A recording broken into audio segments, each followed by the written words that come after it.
everyone, and welcome. I'm Jennifer Bloom, host of Soul Wisdom Abundance, Create Wealth Through Spiritual Health. And I have all the feels today. I'm excited, delighted, honored, all of that you all are here to share this time with myself and my guests, learning how to do money in a new way.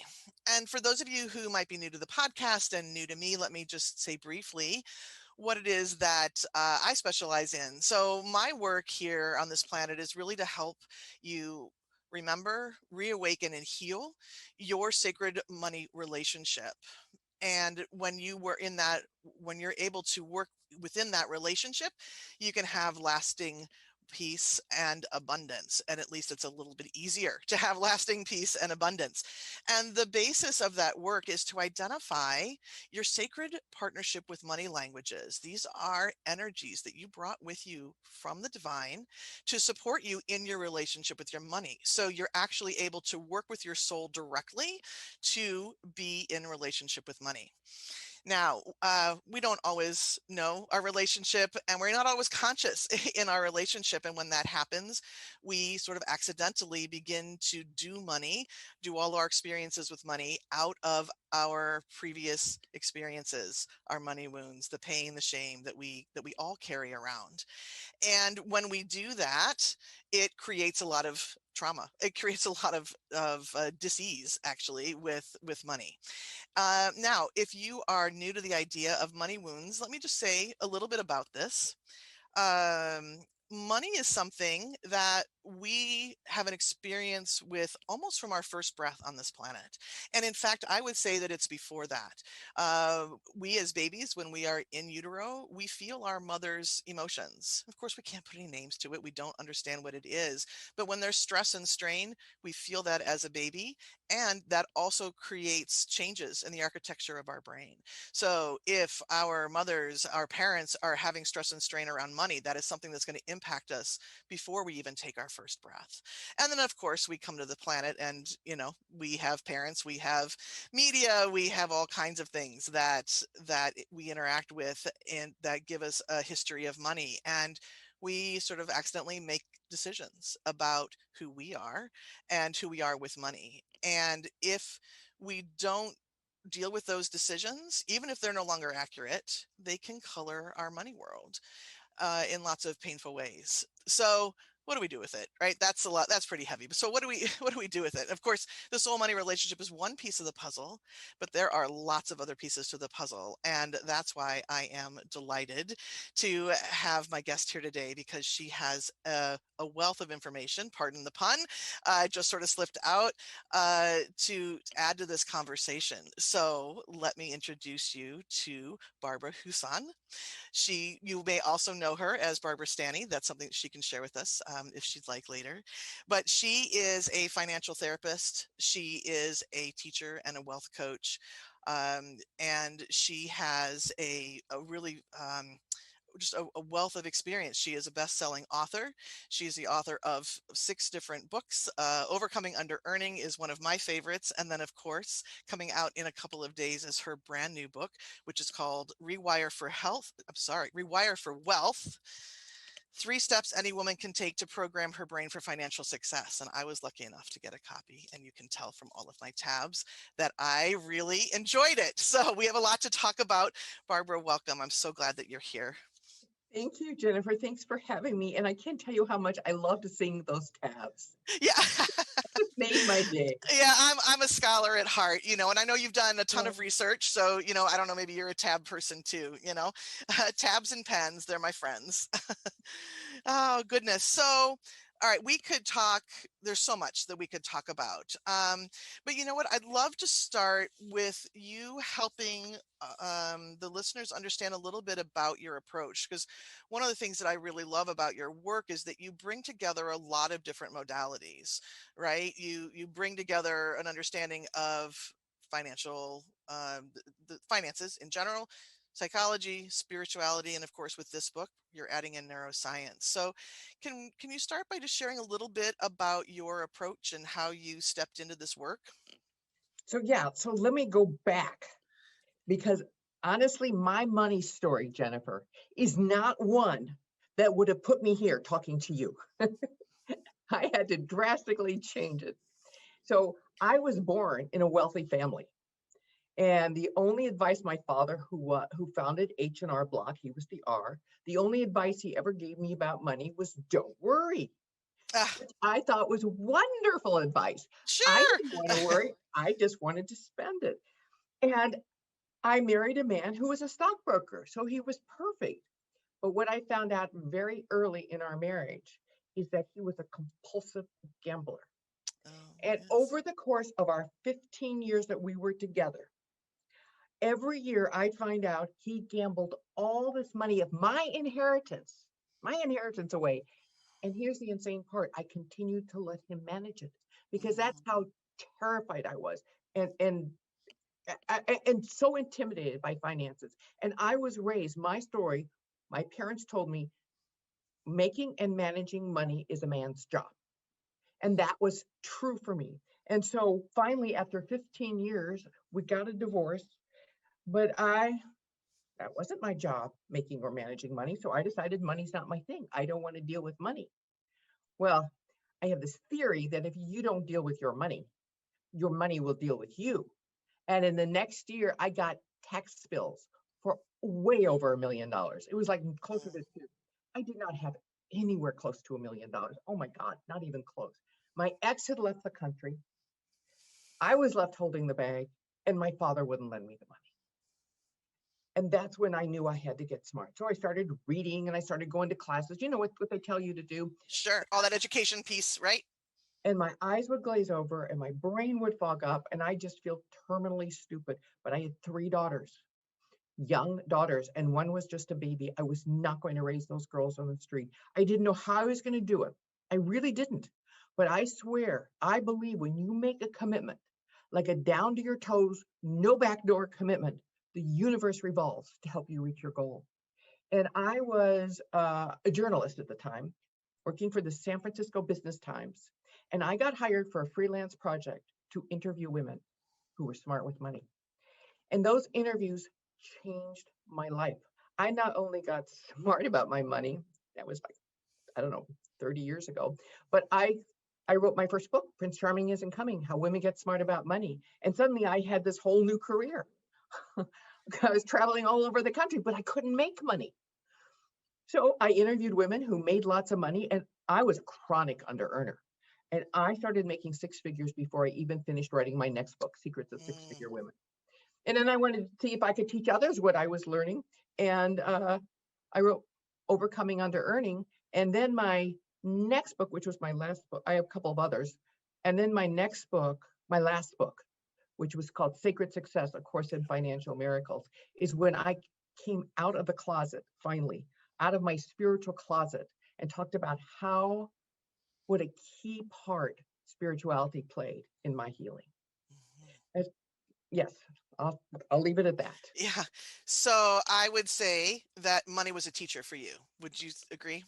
Oh, money was definitely my teacher. And I just wasn't ready to learn till I was in my 40s. Well, how can we only know what we know when we know it, right? When things get painful enough, right? And we've either not seen it or ignored it or whatever for long enough, the universe sends 2x4s and then they get a little bit bigger and a little bit And bigger, and right? and I think that's one of the things that drives me to do what I do. And I've been doing this for 25 years, is that research shows that most women do not get serious about making or managing money until they hit a crisis, until they lose a spouse, they lose a job, they're on the brink of retirement, which is the first worst time to start. Worst time. Right, right. So I was going to save this a little bit till later, but now that since we're talking about it right now, so what is it, do you think it is about women that create the difference So I between believe, us? Hmm. and I absolutely believe that women's difficulties with money has little, if anything, to do with money per se. It has everything to do with our fear of or ambivalence about power. Because I think we don't understand power from a feminine perspective. And I define a powerful woman as someone who knows who she is, who knows who she wants, and expresses that in the world unapologetically. So essentially, our fear of power is our fear of becoming who we truly are.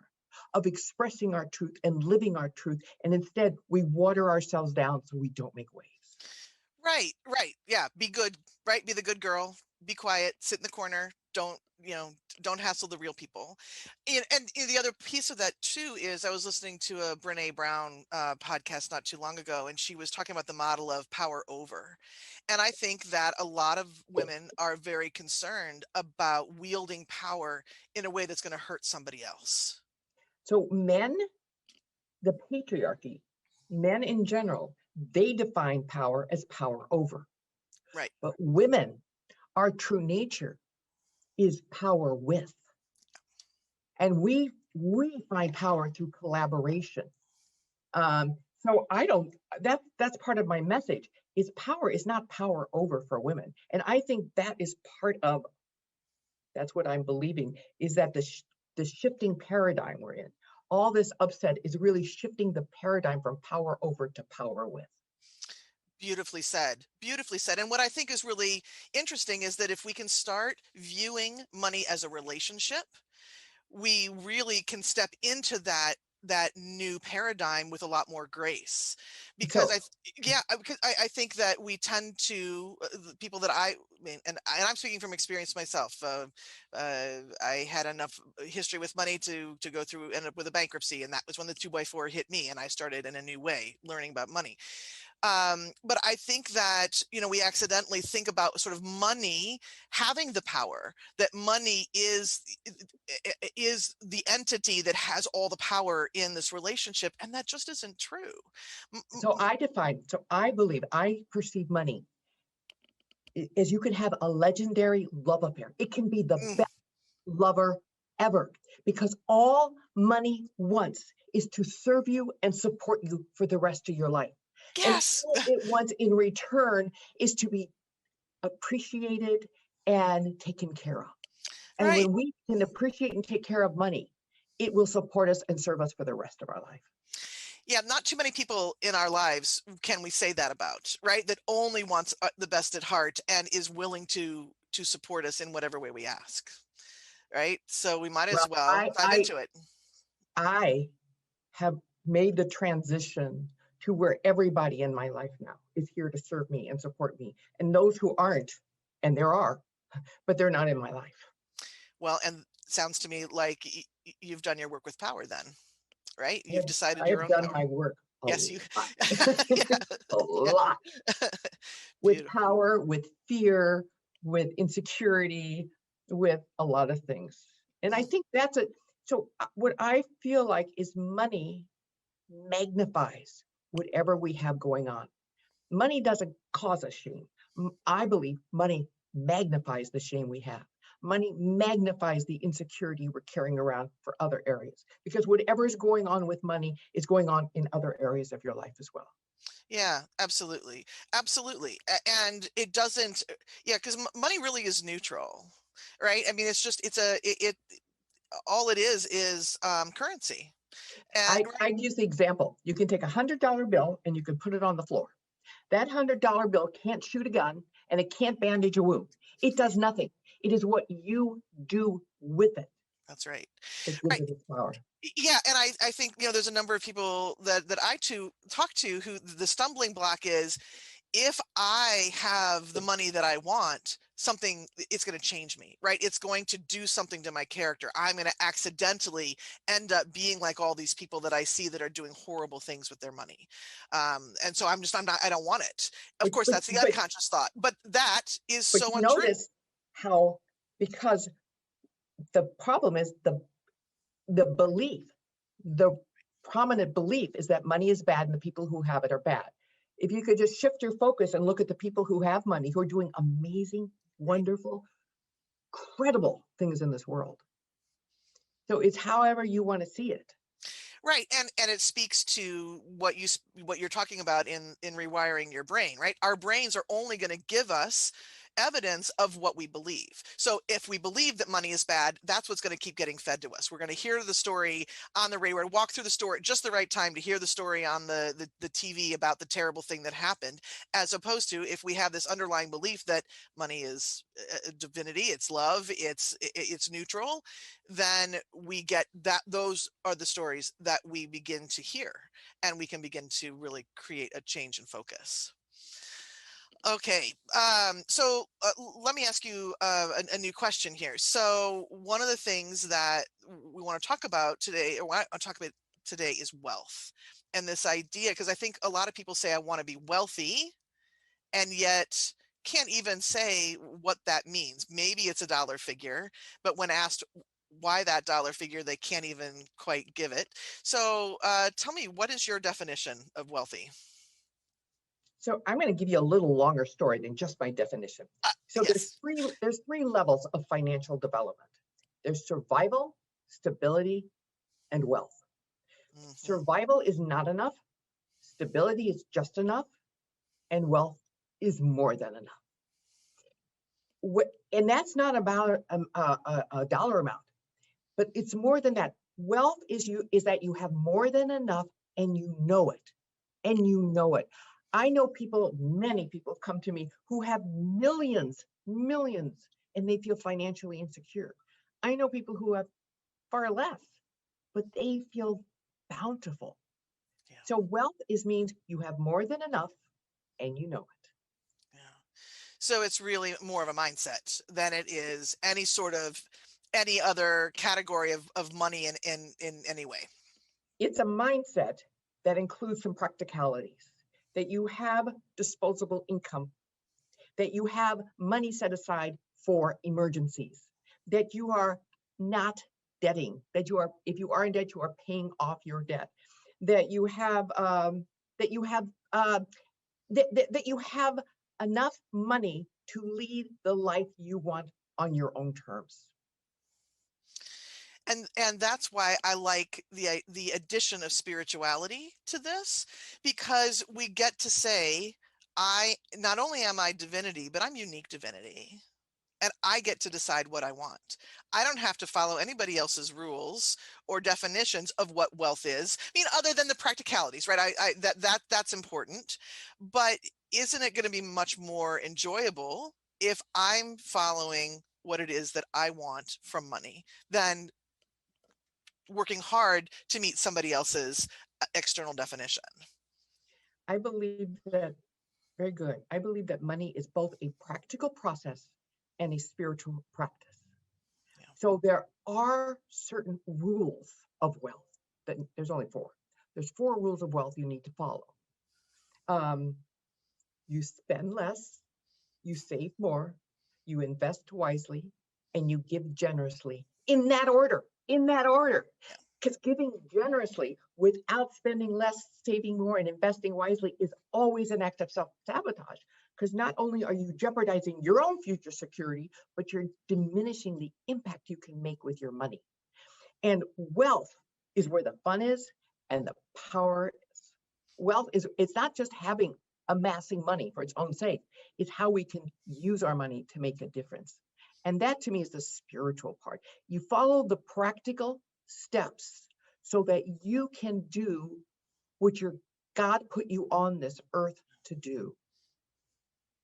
As one of my favorite quotes is from Michael Beckwith, who's the lead Agape. Mm-hmm. And he Mm-hmm. said, how can you be the light of the world if you can't pay your light bills?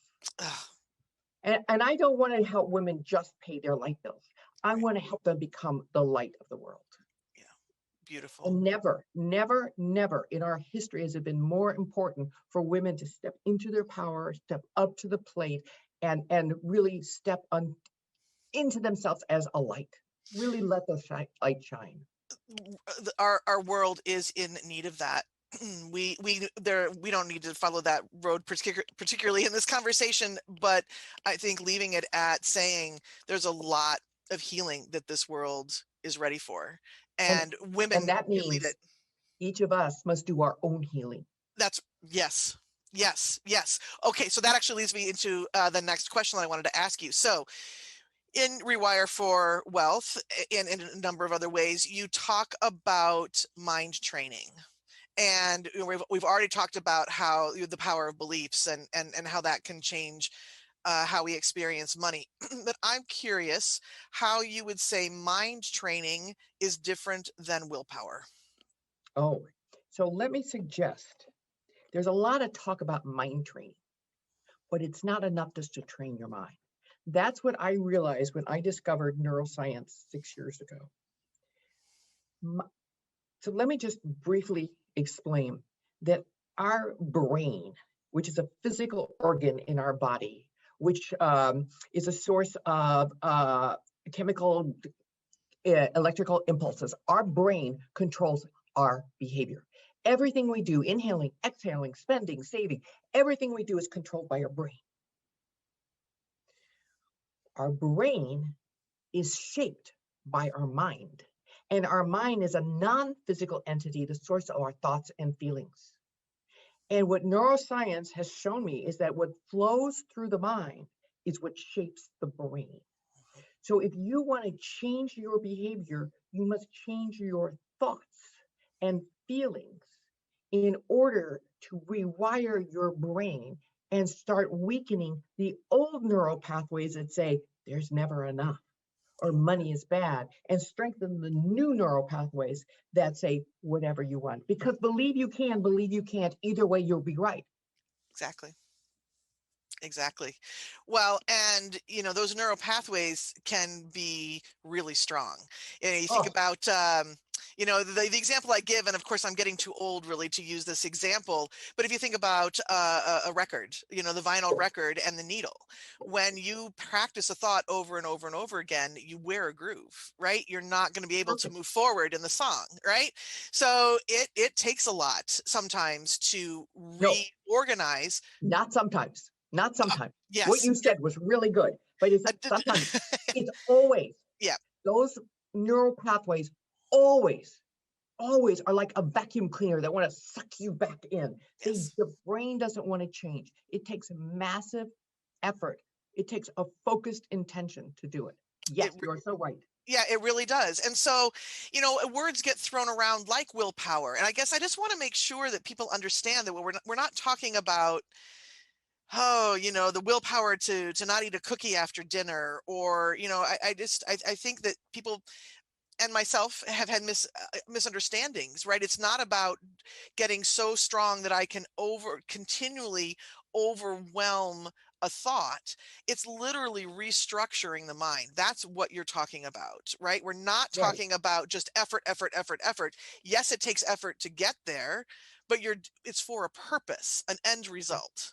It's not a white knuckled approach, Yeah, because when you do the white knuckled approach, I'm not going to eat that cookie. I'm not going to eat that cookie. I'm not going to spend money on those shoes. I'm not going to do this. I am right. going to do this.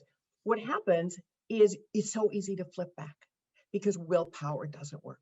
It just doesn't over extended time. Uh, so what you need to do is actually rewire your brain, which is it's a very simple process. It's very simple, but it just takes, as you said, Jennifer, it takes massive effort. So if you want, I can tell you the 3 steps to rewire your brain. I would love it. Let's get into it. Yeah, Okay. yeah, yeah. So this took me years to get to this, years of playing around and working on myself. So basically, there's 3 steps to rewire your brain. I'm going to say them quickly, then I'll explain them. Those 3 steps are recognize, reframe, and respond differently. So recognize means recognizing or observing the negative thoughts in your head. Observing them, but observing them in a certain way. Observing the thoughts with curiosity, not criticism or judgment. So let's say, okay, so every book I've ever written, half the projects I do, what goes through my head is I don't have what it takes. I don't have what it takes. So I'm writing this new book, Rewire for Wealth. And my voice, my head's telling me, you don't have what it takes. You can't do that. And always before I kind of powered through. This time I said, wait a minute. I'm teaching this stuff. I need to learn it. So I said, I'm going to rewire that belief. So I would be writing, you don't have what it takes. You're a crappy writer. I would say, thank you for sharing. And then I'd recognize, isn't that interesting? Isn't that interesting? That separates you from your thoughts. Isn't that interesting? With curiosity, I am having a thought about not having what it takes. And I am having a thought further separates you from that thought because the thought isn't true. It's just a thought. So second, you first you recognize, second you reframe, you see it differently. Okay, You see, you know what? I'm gonna pause you right here just for a okay, second because we're gonna have to take a break in just a few moments. So, in terms of, let me just ask you a quick question here about recognition. So, how do you begin to recognize that thought as someone you don't want? anything that doesn't feel good, any Yeah, thought that doesn't feel good is not a thought that you're supposed to have. That love feels, that. yeah. No, I love that because I think that well, we can talk about this on the other side of the break. I think that we don't let ourselves have enough joy, quite honestly. And we think we have But, to live with beating ourselves up. That's an old thought, right? but also anywhere that's how you know when you're giving your power away. Yes. Oh, Whenever you're yes. not happy, whenever you're not happy, it's Oh, because you're giving your power away. okay. Taking my own note on that. All right, so let's pause for just a second. And you are listening to Soul Wisdom Abundance on Transformation Talk Radio. I am Jennifer Bloom, and we will be back in just a few moments.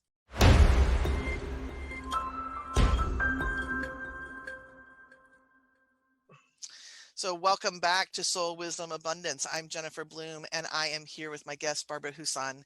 And we were just in the middle of a really juicy part of the conversation. So you were telling us, Barbara, the 3 steps to rewiring. But you know what? I want to pause for just a second because I want to make sure that people know where to find you and to find more information about the work that you bring to the world. So can you share what the best way is to learn more about your resources? Yeah, the best way is to go to my website, Barbara-Huson, Barbara-Huson, Huson. And there's just a whole lot of stuff on there. Yeah, beautiful. Okay, fantastic. All right. So we talked about the first step of rewiring, which was all about recognition. And you shared with us that amazing thought that anytime that you are not happy, it's a clue. You're giving that power away. Uh, So the important thing about recognizing, observing, because we all know our negative thoughts, but observing not with criticism, not with judgment, but with curiosity. This is really critical. Observe with curiosity. Isn't that interesting? I'm having a thought about there's not enough. I'm having a thought about being stupid. Or mine is I'm having a thought I don't have what it takes. So you recognize that thought without judgment, because the judgment is what digs that neural pathway. You just recognize it with curiosity. And the second step is you reframe it. So there are only 2 emotions. Everything boils down to 2 emotions, fear or love. And our negative, unhealthy emotions are always fear-based. And reframe, there's a lesson in A Course of Miracles that always helps me reframe. It's above all, how can I see this differently? And A Course in Miracles, I don't know if you know the Course in Miracles, it's a sacred. Yep. And it always says a miracle, it defines a miracle as a shift in perception. So when you reframe, this is your beginning of creating financial miracles.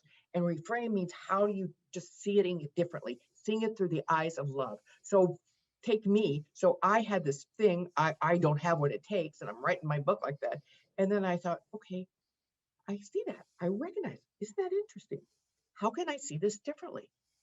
And for me, what I did, there's many ways to reframe, but I go, oh, I can handle this. Now, did I believe I could handle it? No, I did not believe it. Even though I had written 6, actually 7 books before this, Right. I still didn't believe it, but you don't have to believe the reframe. You just have to repeat it often enough that it starts weakening the neural pathway that says you don't have what it takes, and it starts strengthening the pathway that says, I can handle this. But then it's not enough just to change your mindset. All the stuff about mindset And I'm a big believer in it. But it's not what I realize, it's not enough. The third step is you need to respond differently. Yeah. You need to do what that feels uncomfortable. You need to do what doesn't feel like you. You need to do, if your brain says, no, don't do that, it's not you, that's exactly what you need to go. Exactly what you need to do. So it's responding differently. The first two, recognizing and reframing, is what sets you up. But the rewiring happens when you respond differently over and over and over and over and over again. Yeah. It's the image that I have for that is you're out in the Amazon jungle and you've got your machete and you're hacking away, right? You've got a new path, and that other path looks really, really inviting because you could just walk. It'd be so easy. Like, but no, wait a minute. I know it's at the end of that road. I don't feel enough. I feel where I'd feel like I don't deserve to have what I want. That's no longer true. But here I am with my machete and I'm just going to keep hacking it out until that pathway is as familiar as the other one. Beautiful. Right. So, okay. So doing something over and over and over brings up the word motivation. And I'm curious if you can, and this is a little bit of a selfish question because I really respond to the word inspiration. Motivation feels like sort of this outward force, but inspiration feels like I'm being drawn to it. Can you talk a little bit about what we need to have in order to have the fortitude to keep responding differently? So you need to be motivated. That means you really want to do it. Yeah. And you need to be even just, if not more important, you need to be committed. You need to be committed. Like, I'm willing to walk through fire to make this happen. Because if you're not, one, motivated or inspired, I like that. If you're not inspired, and if you're not committed, then when resistance comes up, which it always does, Yeah. Yeah. you'll stop. You'll just stop because this is a lot of work. Hmm. And it's a lot of work at the beginning, and then it gets easier and easier until all of a sudden what you're trying to rewire actually is your new normal, is your new belief. And you kind of don't know when that actually happens. Right, right. Can you say a little bit more about resistance? As I think that's something that, especially in spiritual circles, it gets thrown around a lot. Can you say a little bit more about what you mean by resistance and what that might look like when somebody's experiencing it? Yes, resistance, all resistance is internal conflict. A part of you wants to, and a part of you doesn't. Mm, So resistance is really a psychological term for resolving conflict. And so it's always, there's a part of us, it's like the story of that a butterfly flies overhead and two caterpillars are walking along, and one caterpillar says, oh, that's so cool, and the other caterpillar says, you'll never get me up in that thing. mm, So it's like part of us wants to fly, a right. part of us is scared to death. Yeah. And so all the work I do with my clients, all the work, it really boils down to getting them past their resistance, because part of them is scared. And if you figure, our brains from were designed millions and millions of years ago for one purpose and one purpose only, and that is survival, to keep us Right. safe and make sure. So whenever we feel a threat, whenever we feel even the tiniest threat, whenever we perceive something as a threat, even if it's not, our thinking logical brain shuts down and we go into fight, flight, freeze. And so resistance is is calming the part that doesn't, exploring the part that doesn't want to, really looking at that and strengthening the neural pathway that is probably very weak, if non-existent, starting to strengthen that. And really, the key to rewiring is attention. Whatever you put your attention on regularly gets wired in your brain. Yeah. Absolutely. Absolutely. So I want to take us back just a minute too, because one of the things that you say at the beginning of the book is about you talk about Course in Miracles, and you talk about the law of cause and effect. Can you speak to that here? Hmm. Yes.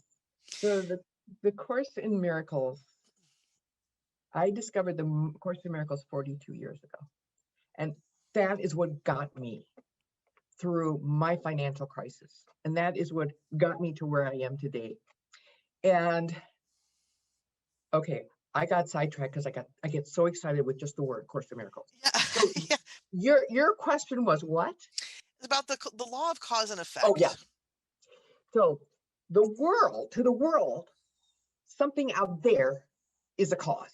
Somebody gets mad at you and you get scared. Somebody says something wrong, you get unhappy. Spiritually, quantum physics says nothing out there makes you happy or sad. It is only your thoughts about it. So the law of cause and effect, nothing out there, it is your thoughts. It is your perception that creates your reality. So you want to change your reality? You change your thoughts, you change your feelings. You do it often enough that those neural pathways get rewired. And so then there's that beautiful weaving, right, of spirituality and science.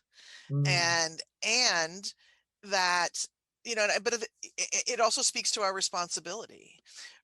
And it comes to responsibility with money as well. So I've got like 12 thoughts that I want to say all at once. So let me just take them one at a time. So if we're responsible for our own reactions, then we have so much more power. And once we begin to understand that even with money, we get to respond internally, we get to make those choices, it gives us even more ability to reclaim that power that we have with money. I define responsibility as the ability to respond in a healthy way. And so taking responsibility for money means following the rules of money. Spend less, save more, invest wisely, give generously, in that order. So Mm-hmm. yes, it is our responsibility. And what I love in the Course in Miracles that was a huge watershed moment for me, was really reading that everything that happens to us is done by us. The Course says, you are doing this unto yourself. And when I was so mad at my husband for years for gambling my money away. He was the bad guy. He was the problem. Until the Course reminded me, wait, you are doing this unto yourself. I thought, holy moly, I'm the one who gave him the keys to the kingdom. I'm the one who let him manage the money and make all the decisions. He wasn't doing it to me. I was doing it to me. And it wasn't until I got that my healing shifted. Right. And then we get to remember what you've already shared. We are wired for safety, right? We are trying very hard to stay safe. We're trying to follow the rules that we think that we knew to feel safe. And then we get to realize, as you share, there's two voices that we get to listen to. We either get to listen to the voice of ego, right? That is bound and determined to keep us safe, doing the same thing over and over and over again, because that's what it defines as safety. Or we get to start listening to our own soul. But let me suggest that our ego is not bad. Our No, ego, no, you're our, right. You're right. our ego learned when we were very young how to survive. Yeah. It learned how to get attention, approval, and love.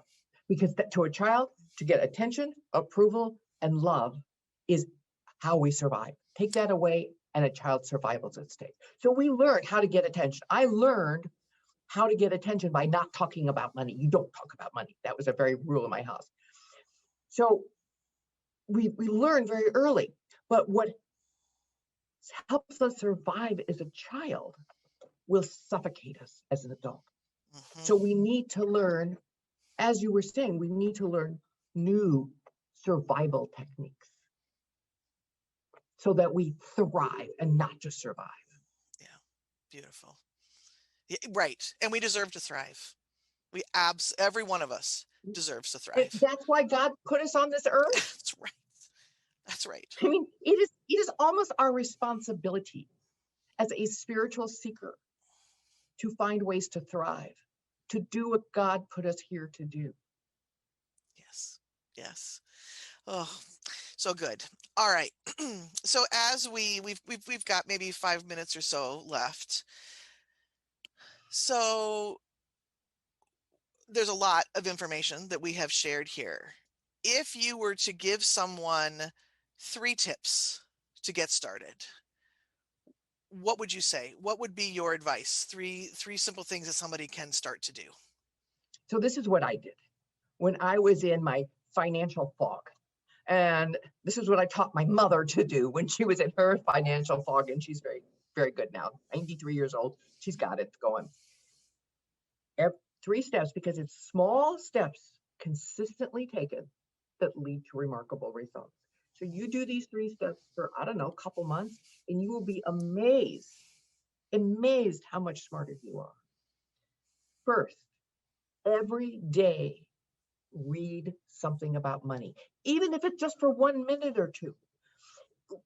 Read something, even if you just open to the business section of the paper and peruse the headlines. Even if you're standing in line at the supermarket, pick up Money magazine instead of People. Even if you're going to bed at night and you take a financial book and you read one sentence or one paragraph, because it's so much of it is just learning the jargon and the current trends. I call it the osmosis school of learning. When I interviewed smart women for my first book, I saw how many of them subscribed to the Wall Street Journal. So I subscribed to the Wall Street Journal. That sucker came every day. I didn't even understand anything it said. So I just put the finance part of it on the kitchen counter, and I'd walk by it, and by osmosis, I figure I'd pick something up. Well, it was amazing. I did. So every day, read something about money.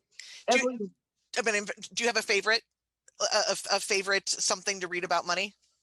Well, What do you do? I love the Wall Street Journal. I love all my books. Even if you go online and read the Motley Fool, Yeah. uh, Yep. Investopedia.com. Just go online and read about anything, just anything that's good. That's good. Yeah. That's not all hype. Yeah. So Okay. every day, Thank you. Okay. So number 2. number 2, every week, have a conversation, preferably with someone that knows more than you. I think it's our secrecy and silence that keeps us stuck. And after interviewing these women who were smart, like, I saw how powerful that was. So anybody I would meet who was smart about money, I would say, how did you learn? How did you get smart? What advice was given you? What's the best advice? What advice would you give me? What mistakes did you make? Just pick their brain. And Yeah. people are usually really, really great about talking about it. So every day read, every week talk, and every month save. And you don't have to save a lot, Mm. but automatically have money shifted from your checking account or your payroll check to a savings account. And because of compounding interest, with the Motley Fool call it the snowball effect, that interest earns interest on the interest earns interest, and it really snowballs. Uh, it's great. So every day read, every week talk, and every month save. Beautiful. Beautiful. So let me come back to something that you said in that second tip. You talked about secrecy and silence keeps us stuck. So what is your tip for, because money is one of those things, you're not right. You grew up in a household, you don't talk about money. You don't talk about money, you don't talk about religion, you don't, right? So what is your best tip about demystifying the fact that money is shouldn't be kept secret anymore? It's a belief that was wired in your brain. It is a belief, especially for women. It is simply propaganda. We've been indoctrinated because it's because by staying silent, we stay small and we stay poor. So you can feel the discomfort. You can feel the thought in your head, I shouldn't. You can, oh, isn't that interesting? I'm having a thought that I shouldn't talk about this. I'm going to reframe this. I really am excited to talk about this because that's how I'll learn. And then you start talking about it, and you may feel uncomfortable. You may feel it's wrong. Do it anyway. Because we women need to talk about money. We sure do. We sure do. So, what I'm hearing from you is curiosity, openness, persistence, and habit. Yes, Is that reasonable? that's very reasonable. Yeah. That's very reasonable. But let me add one more thing. Yeah. And I think this is the most important of all. Beware the words you use. Beware the words that come out your mouth and that flow through your head, because it is the words more than anything that wire your brain, that create your reality. So if you do nothing else, if you do nothing else, stop putting yourself down, stop saying negative things about that which you want, stop disparaging yourself or money in any way. And Do I what do what you fear, do what feels uncomfortable. That's how you change. and I'm going to let that be the last word. That's fantastic. Thank you so much, Barbara. I'm so honored that you were here today. I appreciate everything that you have shared with the audience. And I am going to strongly encourage people to take a look at not only your previous books, but this Rewire for Wealth is truly a wealth of information. And again, thank you. I'm delighted that you were here. Thank you. And thank you for having me. I really appreciate it. My honor and pleasure. All right, everyone. So we've done it again. We're here at the end of our Soul Wisdom Abundance podcast for today. Thank you for tuning in. And remember, you can listen in on the first and third Friday of every month. And we will be back next time. It's the first part of February, where we're talking about spiritual leadership and money. So that should be a good conversation, too. All right, everyone, take good care. And until we meet again, I offer prosperous blessings. Take care, everybody. Bye bye.